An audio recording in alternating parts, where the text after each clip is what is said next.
l'assurance chômage qui va mettre près de 2 millions de pauvres encore plus dans la misère. C'est intolérable. C'est parti. Masqué, masqué, oui mais pas muselé. Toute cette année, vous nous l'avez volé. On est gavé, on se sent méprisé. On vous prépare un joli mois de mai. On n'oubliera jamais tout ce que vous avez fait. Et vos blabla, vos mensonges d'État. Vous préférez acheter des LBD qu'éradiquer toute précarité, des lacrymos plutôt qu'aider l'hosto, faire des cadeaux à vos amis les gros, mais nous on dit basta. Aujourd'hui on est là, on n'oublie pas, des comptes on demandera. C'est pourquoi on vous dit d'une seule voix, tous unis, quand tout ça sera fini, à l'heure de la sortie. El pueblo unido jamás será vencido. El pueblo unido jamás será vencido. El pueblo unido jamás será vencido. El pueblo unido jamás será vencido. Merci camarades. Bonjour à toutes, bonjour à tous, bonjour Philippe. Ah mince, il n'est pas là. Ah, il n'est pas là Philippe, non. Les craintes, il est simplement parti se reposer du côté de Pau. Voilà, et bien écoutez, 28e édition de notre hebdo des luttes. Place aux toutes images et aux brèves de lutte. La crise a montré que notre système de santé était dans une situation très dégradée, ce que nous dénoncions depuis des années. Donc ça justifie à la fois notre constat et ça ouvre des pistes sur nos propositions. Parce que ce qui nous a manqué, c'est un service public coordonné, réactif et ayant les moyens de gérer une crise. On s'est retrouvé dans une situation au moment de l'épidémie avec un hôpital qui fonctionnait à flux tendu, qui de toute façon, déjà, manquait de lits et de lits de réanimation. Moi, en tant qu'urgentiste, chaque été, chaque hiver, vous savez, chaque hiver, il y a une épidémie de grippe. Ben, on manquait de lits de réanimation. Et on triait déjà les malades. Alors le tri, c'est notre boulot. Mais trier les malades, ça veut dire quoi? Ça veut dire qu'il y a des patients qui attendent un lit de réanimation sur un brancard aux urgences. On lui trouve le lit, mais après un certain délai. Or, nous, médecins, on sait que quand on n'est pas dans un lit adapté à sa pathologie, ça entraîne une surmortalité. J'ai envie de me projeter sur l'avenir. Qu'est-ce qu'on a fait aujourd'hui à Gardanne, les camarades? On a fait quelque chose de très important et de très structurant pour refaire partir le moteur d'une CGT de lutte de classe. Cette CGT-là, mes camarades, c'est la CGT de Benoît Frachon, qui était dirigeant de la CGT durant l'occupation de la Deuxième Guerre mondiale. C'est la CGT d'Henri Krasuki, le résistant. C'est la CGT d'Ambroise Croizat, le père de la sécurité sociale. C'est cette CGT-là qu'on est en train de refaire repartir, les camarades. Une CGT de lutte de classe, une CGT qui gagne. Globalement, des médecins en secteur 2 sur toute une population, ou pas de médecins du tout, le seul recours qu'on a, c'est effectivement aller à l'hôpital. Donc, nous, ce qu'on demande, c'est effectivement donner des moyens à l'hôpital, ça c'est nécessaire, mais également repenser totalement le système de santé en ville. Là, actuellement, on est à un embryon de réforme qui s'appelle ces CPTS, ces communautés professionnelles territoriales de santé, mais qui ne vont pas jusqu'au bout, puisqu'on ne donne pas les moyens, dans les territoires qui n'ont pas de médecins, de créer des centres de santé, parce que c'est une recommandation du comité, de la commission santé du Conseil économique, social et environnemental, de créer des centres de santé dans les zones sans médecins, puisque l'État doit prendre la main. Face à cette violence sociale, les camarades, on ne tergiverse pas, on ne se résigne pas, on ne tremble pas devant les adversaires de classe. On s'organise, on milite, on convainc. On se dit que pour convaincre, il faut d'abord que nous-mêmes nous soyons convaincus et qu'il n'y a que ceux qui ne luttent pas qui ont perdu d'avance. Il n'y a que ceux qui n'ont pas d'objectifs qui ne pourront jamais les atteindre. C'est pas notre cas ici, et ça ne peut pas être le nouvel ADN de la CGT. Le socle des colères existe, le mécontentement est profond et touche tous les secteurs professionnels. Les aspirations sont immenses, les moyens pour vivre, mieux sont gigantesques. Enfin, les richesses sont, elles, exponentielles. Nous avons les idées, les camarades, nous avons les solutions de sortie de crise, nous avons l'outil syndical, la rage et la détermination. L'histoire de toute société n'a été jusqu'à nos jours que l'histoire de la lutte des classes. Karl Marx, Friedrich Engels. On débute ces brèves pour dire que la lutte continue dans les lieux culturels. Effectivement, beaucoup moins d'occupation aujourd'hui. L'Odéon, après 80 jours, les intermittents du spectacle, les intermittents du travail sont partis occuper le 104 pour dire quoi? Pour dire 1. Abrogation de la réforme du chômage, abondement de l'État de 1 milliard d'euros pour permettre justement à la culture de rebondir.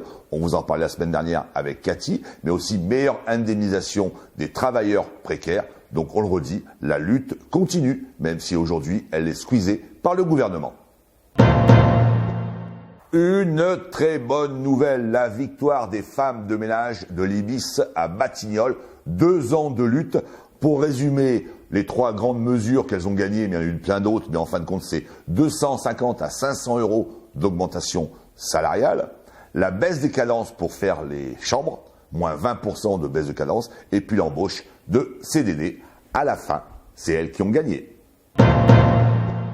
Autre belle victoire, c'est Alexandre El Gamal qui ne sera en fin de compte pas licencié. C'était l'UCT du dépôt de bus de Vitry que la RATP voulait licencier pour fait de grève lors des grandes manifestations contre la réforme des retraites. L'inspection du travail en novembre 2020 avait dit non. Eh bien, le ministère du Travail a également dit non. Alexandre reprend le travail et reprend son mandat syndical pour lutter contre la privatisation de la RATP prévue en 2025. Va-t-on vers une solution au MBF Saint-Claude dans le Jura? C'est une fonderie. On ne sait pas, 57 jours de grève. Ce mardi, il y a eu la décision du tribunal de commerce qui dit pour l'instant attendre encore 15 jours, 3 semaines par rapport aux repreneurs. Le conseil régional de Bourgogne-Franche-Comté veut rentrer au capital. Le gouvernement n'est pas hostile. Tiens, bizarre, ça s'approche des élections. Pour l'instant, 57 jours de grève actuellement en fonderie. Les salariés en ont marre. Ils avaient même posé des bonbonnes de gaz à l'intérieur de l'usine. Dossier à suivre. Le centre d'essai de Renault-Lardy dans l'Essonne fait encore parler de lui. On en avait parlé il y a quelques semaines dans nos brèves, le centre d'essai des moteurs pour Renault. Eh bien Renault, encore lui, décide d'externaliser une partie de son centre de recherche. Il y a 27 salariés qui sont concernés, et ces 27 salariés qui seraient externalisés, vous savez quoi? Eh bien ils vont perdre 6 000 euros par an de salaire du fait de l'externalisation. Ça coûte cher, non pas pour Renault, mais pour les salariés qui refusent cette externalisation. C'est un vrai savoir-faire au sein de Renault-Lardy. La halle, c'est terminé. Chaussea, dernier repreneur, a récupéré 128 magasins. Il a eu l'autorisation de la concurrence récemment. Beaumanoir, auparavant, en avait récupéré 350. Et Chose 34, 14. Ce sont 5500 salariés qui étaient concernés quand même.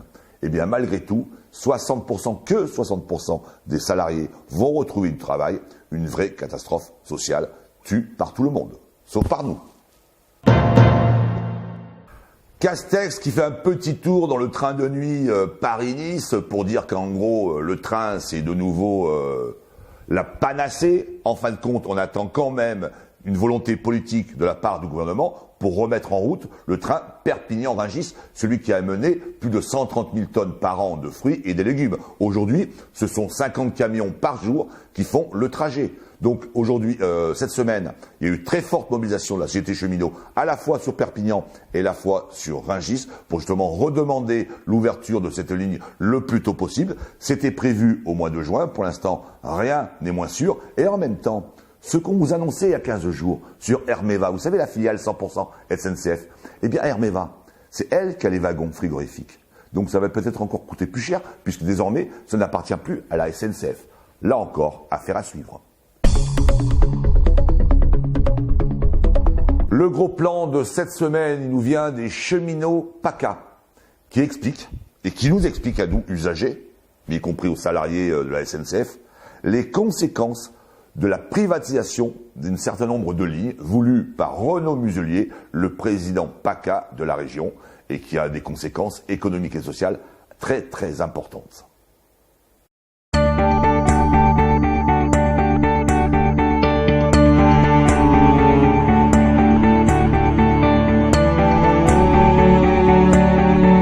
Me donne la possibilité, si le gouvernement l'accepte, de pouvoir me mettre en concurrence ou faire des appels à projets.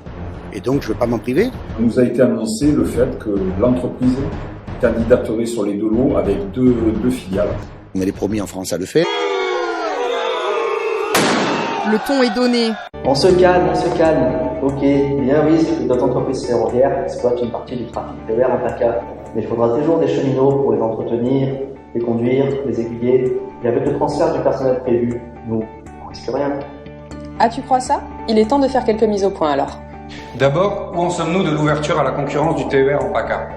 À ce jour, les appels d'offres sont clos pour un début d'exploitation en 2024. Les entreprises ferroviaires voulant se positionner sur l'un des deux marchés régionaux mis en concurrence ont remis leur dossier de candidature à la région. Ces deux marchés, on les appelle des lots. Le premier, que l'on appelle l'axe intermétropole, concerne l'axe Marseille, Toulon et Nice. Et le second, l'axe TER Azur, englobe les lignes des Arcs-Draguignan, Niceville, Vintimille, mais également Cannes-Grasse, sans oublier Nice-Ville-Tende. Les candidats retenus pour l'exploitation de chacun de ces lots seront rendus publics par la région en août 2021. D'accord, bon, il y a quand même de grandes chances pour que ce soit la SNCF qui remporte le marché. Alors ça, on n'en sait rien du tout. Certes, la SNCF a soutenu auprès des cheminots qu'elle faisait tout pour satisfaire aux exigences de la région, afin de remporter les marchés. Ce qui lui sert de prétexte pour accélérer ses réorganisations et laisser des postes dépourvus d'agents. La région veut payer moins cher, donc on ne peut pas embaucher, donc on doit développer la polyvalence, donc on doit rentabiliser les coûts.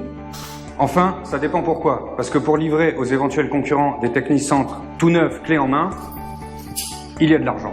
En revanche, on n'a pas encore de vue ni sur les modalités d'appel d'offres, ni sur les concurrents qui se sont positionnés sur chacun des lots. La donnée qu'on connaît depuis le mois de mars, c'est les conditions dans lesquelles la SNCF a candidaté. Et c'est pas Jojo. Alors que légalement, rien ne l'y obligeait, la SNCF Voyageurs a décidé de se positionner via deux filiales, une par lot, qui seront sous la présidence de la direction régionale. Ça change quoi du coup? Ça implique une rediscussion des conditions de travail et des garanties sociales que nous connaissons. Rémunération, déroulement de carrière, temps de travail et de repos, lieu d'affectation. Tout est remis en cause. Que ce soit un opérateur privé ou une filiale de la SNCF qui remporte le marché, on sera transféré de la même façon. D'abord, l'entreprise effectuera un appel au volontariat chez les cheminots du lot concerné. Puis, si le nombre de salariés volontaires est insuffisant, ils seront désignés selon des règles fixées par la loi, notamment basées sur l'ancienneté, l'éloignement du domicile et les charges de famille. Ceux qui seront désignés auront 2 mois pour faire part à la SNCF de leur refus d'être transférés. Mais si le salarié est affecté à plus de 50% au service concerné, le refus constitue un motif de licenciement. Autant dire que ceux qui pourront refuser ne seront pas nombreux. Et la SNCF ne sera tenue de leur proposer qu'une seule offre de reclassement, dont le refus constituera bien évidemment lui aussi un motif de licenciement. Le comment ça va, c'est mesdames, écoutez bien, Nocibé, vous connaissez Nocibé, le grand parfumeur qui alimente quasiment toutes les villes, qui irriguent tout le territoire. Eh bien Nocibé est sur un grand plan social. Les explications avec 2 salariés délégués syndicales CGT de Nocibé. Nocibé. Nocibé, oui. Nocibé, c'est une belle marque pour les femmes. Oui, Nocibé, c'est une enseigne de luxe qui distribue du luxe, numéro 2 de la parfumerie en France. Qui génère presque 700 millions en fait, d'euros de chiffre d'affaires par an dans tous les magasins en France. Ah oui, quand même. Oui, c'est ça. Vous avez beaucoup de magasins? On a un parc de 488 magasins en France. Et aujourd'hui, qu'est-ce qui se passe alors? Alors aujourd'hui, on nous a annoncé un PSE fin janvier qui annonce donc la fermeture de 62 magasins, de 342 salariés qui restent sur le carreau. C'est un PSE qui est pas justifiable économiquement puisque, comme le disait Sonia, l'entreprise génère pas mal de bénéfices. C'est donc un motif donc donné par la direction d'une sauvegarde de la compétitivité. Donc la crise sanitaire, bien entendu, qui a modifié quand même notre façon de vivre, ne nous a pas donné d'autre choix que de modifier nos habitudes de consommation puisque les magasins étaient fermés. Donc effectivement, les clients n'ont pas eu d'autre choix que de se retourner sur le web, sauf que... Mais c'est pas un comportement client qui va rester comme ça. C'est vraiment un effet de crise Covid. On a les clients qui reviennent à chaque fois après chaque réouverture. On a pu constater vraiment un afflux de masse. Nocibé peut favoriser le net et vendre ses produits sur le net, sauf qu'aujourd'hui nous avons un métier d'expertise qui nécessite des vendeuses sur le terrain et surtout des conseillères. Exactement. C'est-à-dire les conseillères, en fait, vous n'êtes pas simplement, vous n'avez pas simplement un flacon. C'est ça. Tout à fait. Sachez que pour les 3/4 des magasins Nocibé, on a un institut. Donc moi je suis esthéticienne de métier, donc j'ai une clientèle qui vient pour réaliser des soins en institut. Donc aujourd'hui ma question c'est est-ce que les clientes vont réaliser leurs soins sur le web ? C'est pas gagné. C'est pas gagné. Pas encore. Oui, donc en fait, c'est des métiers avec expertise, quoi. Oui, c'est ça, tout à fait. Parce qu'en fait, le fait d'arrêter 60 magasins, c'est pour dire, à un moment donné, le remplacement des 60 magasins, on va faire le chiffre d'affaires sur Internet ? Non, oui, c'est ça, c'est de remplacer. C'est ça, c'est de remplacer ce chiffre-là. Et de toute façon, même si ils savent que l'argent ne va pas être généré avec la fermeture des magasins, pour eux, ça ne change absolument rien. C'est l'appât du gain, fermeture de magasins, surtout ne pas payer de charges salariales. C'est ça. Voilà ce qui les intéresse. Économiser sur les salaires, sur les loyers des magasins, voilà. exactement. C'est qui derrière Nocibé ? C'est le groupe Douglas, le groupe allemand Douglas. Il n'y a que Nocibé, il a d'autres marques ? Alors il a d'autres marques au national. Douglas a des parfumeries implantées en Italie et en Espagne qui également subissent un plan de licenciement. C'est ça, en Pologne également. Alors ce qui est intéressant sur le PSE en France, c'est que nous sommes la vache à lait de l'entreprise. Nous sommes, avec la France, nous sommes le pays qui génère le plus de bénéfices pour le groupe Douglas. Le plus de chiffre d'affaires et surtout qui coûte le moins cher en termes de charges salariales. C'est ça qui est complètement incompréhensible aujourd'hui pour les salariés. On ne comprend pas aujourd'hui la décision de l'entreprise de licencier coûte que coûte et de mettre les salariés qui sont à 98% et de fermer des magasins qui fonctionnent. Ouais.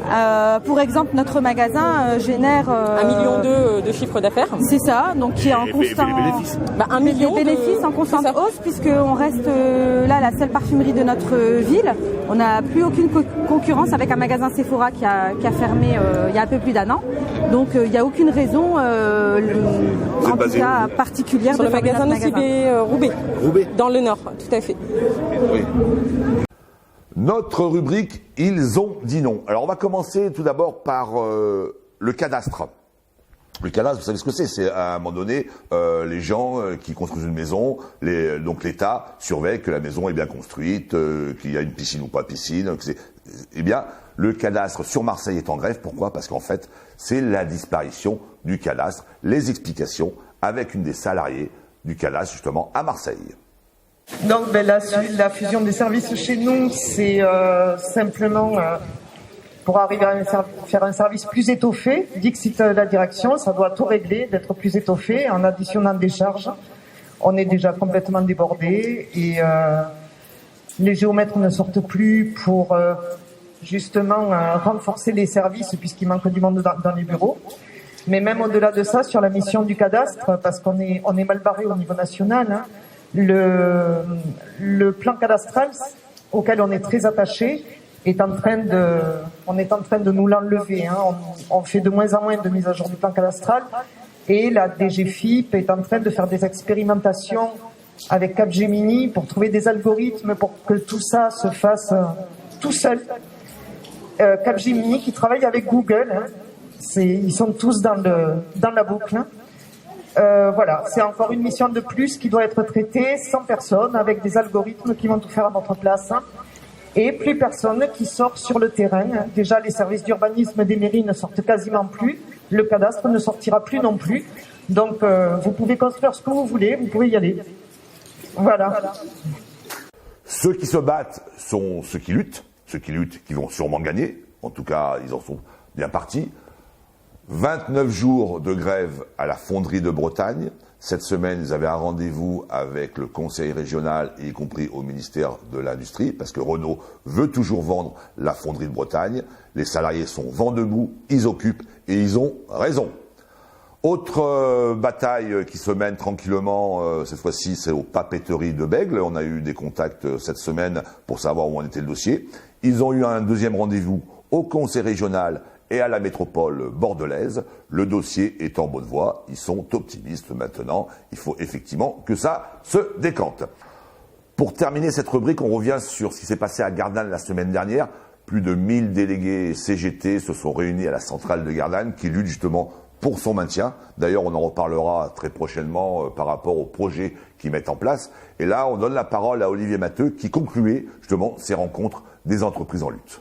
Chacune et chacun d'entre vous, quand on fait des 12 heures de bus, des heures et des heures de bagnole, des heures et des heures de train, pour se retrouver, réfléchir et décider ensemble qu'on ne baissera pas la tête, qu'on ne se laissera pas faire, que parce que nous sommes la CGT, nous sommes conscients à la fois des difficultés de la période, mais y compris des responsabilités que nous avons à assumer. C'est la démonstration que malgré le climat dans le pays, les choses ne sont pas aussi simples pour le camp d'en face que ceux qui voudraient nous le faire croire. Ce qui s'est passé aujourd'hui est tout sauf anodin. Rassembler des centaines de militants et de militantes venus de différentes organisations professionnelles et départementales, ce n'est pas anodin, camarades. Aujourd'hui, nous n'étions pas réunis pour ressasser l'ensemble de nos malheurs, mais bien regarder comment, à partir des forces dont nous disposons, nous allons gagner de nouvelles unités de combat pour imposer l'échec à ceux qui veulent nous détruire.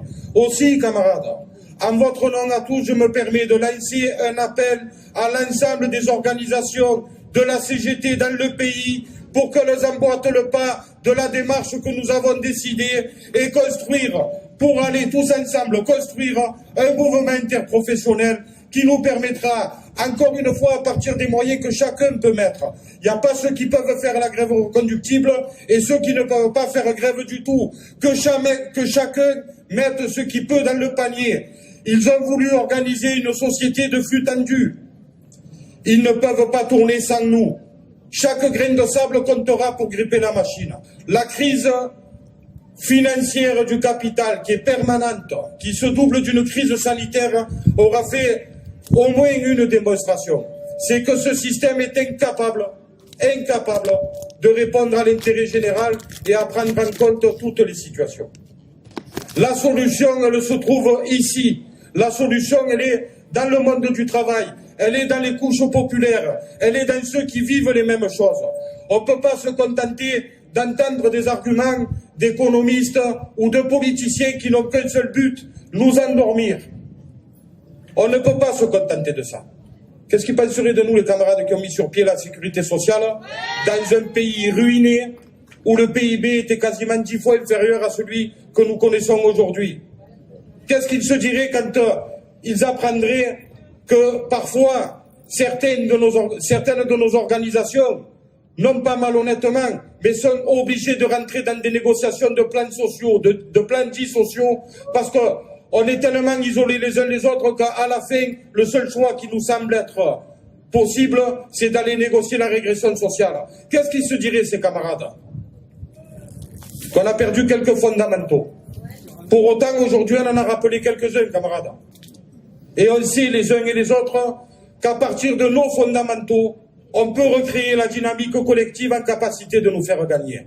Et à ceux qui nous diraient qu'on pratique là une espèce de repli identitaire, de la nostalgie, des temps de gloire du mouvement ouvrier, à cela il faut qu'on leur réponde tranquillement. Il n'y a rien de moderne dans le fait d'aller négocier des sacrifices pour les travailleurs qui créent les richesses.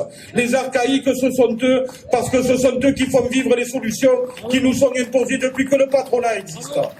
Savoir dire non, c'est commencer à bloquer la machine et à imposer des solutions qui vont dans le sens de l'intérêt général et du progrès social, de la justice sociale, camarades.